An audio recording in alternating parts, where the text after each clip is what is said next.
ang tanong ng marami, lagi napakarami ng antioxidants ngayon eh. Napakarami ng food supplement na naglalabasan ngayon. Alam mo ba, meron ako isang kapitbahay. May iniinom ngayon, tumatakbo, nakatalikod na. Kaya sa dami na yan. Ano ba talagang kailangan natin inumin? Ito po ngayon ang sagot dyan. According sa research, according sa mga doctors, kailangan daw kung iinom tayo ng mga antioxidants, kailangan po yung pinaka-bago. Bakit kailangan pinaka-bago? Sa inyo na lang ulit manggaling. Noong mga year 2000, ano po yung sakit na galing pa sa Hong Kong? SARS. 2 years, 3 years ago, may mga sakit din galing sa mga manok. Ano yun? Birds flu. Yung sakit ngayon na kumakalat, ano daw po yun?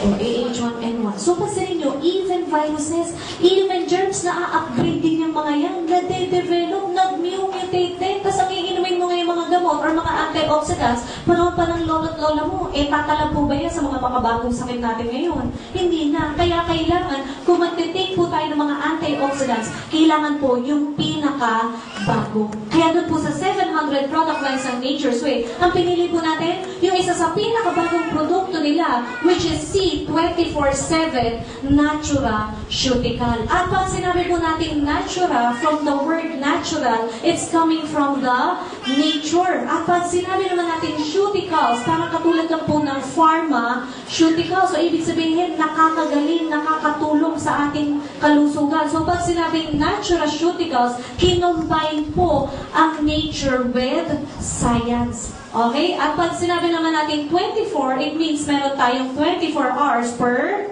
day. At meron naman tayong 7 days a week. So, ibig sabihin naman po ng C, it means cellular protection, cellular immunity, cellular energizer, cellular enhancement, cellular support, cellular nourishment. So, yan po yung mga meaning ng C. At ito po, medyo natakpan lang. Meron po dyan, kasama po dyan yung cardio protection. So, ibig sabihin, 24/7 tayo po ay protected. Lalo na yung cardio na yan. Kasi alam niyo po ba, according sa research, mostly po pala ng mga heart attack, iyan po ay nangyayari during night time.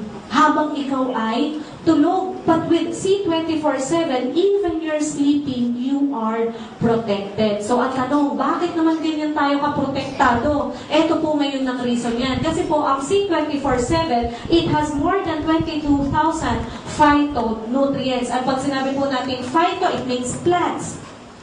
So, ibig sabihin, yung nutrient content ng produkto po natin ay galing po sa halaman. At tanong ngayon, gano'n naman karami ang 22,000? O para magkaroon tayo ng idea, tatanungin ko po kayo. Sino po ba dito kumakain ng orange or pongkan? Pakitaas po ang kamay. Parang hindi lahat nagtataas. O sige, ibahin ko na lang ang tanong. Pero this time, ang hindi magtaas ng kamay, isa lang ibig sabihin yan. May putok. Kaya tingnan mo yung matabi mo kung magtataas. So, ito ngayon ang pangalawang tanong. Sino po ba dito ang nakakita na ng orange o pongkan? Pakitaas ka ang kamay. Sige, pag hindi ka pa nagtataas ng kamay, kakaibang nila lang ka talaga. So, ito ngayon mga kapatid, alam niyo ba? Every time kakain po pala tayo ng mga oranges or pongkan, ang nakukonsume lang po natin ay 72 phytonutrients. 72 lang. But compared with our product, isang capsule lang po yan. 22,000 kaagad ang makukuha natin. So, ano-ano nga ba yung mga 22 na yan? Unang-una, we have vitamins, minerals, and trace minerals. Kaya lang yung iba, nilalang-lang yan. Ako, healthy naman ako, hindi ko kailangan yan. Ito pa, sakit ng iba. Pinaghihiwa-hiwala yan. Kalimitan sa atin, anong iniinom? Ascorbic acid. Ano yan? Vitamin C. Para gumanda ang kuting sa iniinom. Vitamin o para hindi agad makuha pagtanda, anong iniinom? Walang tatak, calcium. So, pag ninyo, hiwa-hiwalay niyo pang iniinom ang vitamins sa minerals. But according to doctors, kailangan daw po, kung iinom ka ng vitamins, it should always be accompanied by a mineral. Bakit po? Kasi yan po yung tinatawag ng mga doctors na synergistic action. Ano po yun? Nagkakatulungan po ang bawat isa. At ito pa maganda dyan, meron din po yung 12-vo fruit juice blend and 12-vo vegetable juice blend. So ano po yung mga fruits natin? Meron tayong plum, cranberry, blueberry, strawberry, blackberry, bilberry, cherry, apricot, mga berries. Iwas po yan sa sakit na berry. Yeah, joke lang po.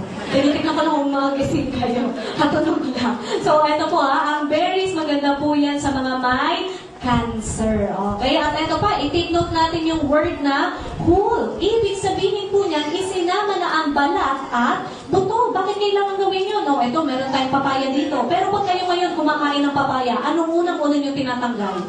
Buto. Pero alam niyo ba, 98% ng nutrient content ng papaya ay nasa buto na hindi natin kinakain. Kaya ano ba, meron din tayong orange. Pag kayo initsa ko ng orange, bago nyo kainin yun, anong unang-una nyo ginagawa?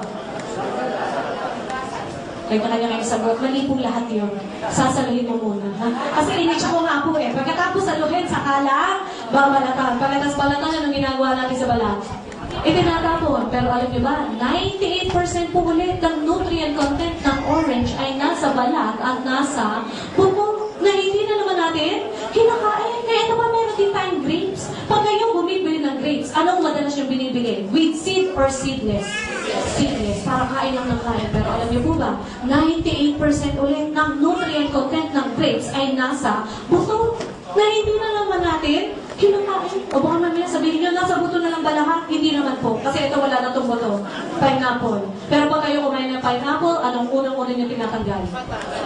Yung mata at yung corona. Pero alam niyo po ba, 95% ng enzyme content ng pineapple ay nasa mata.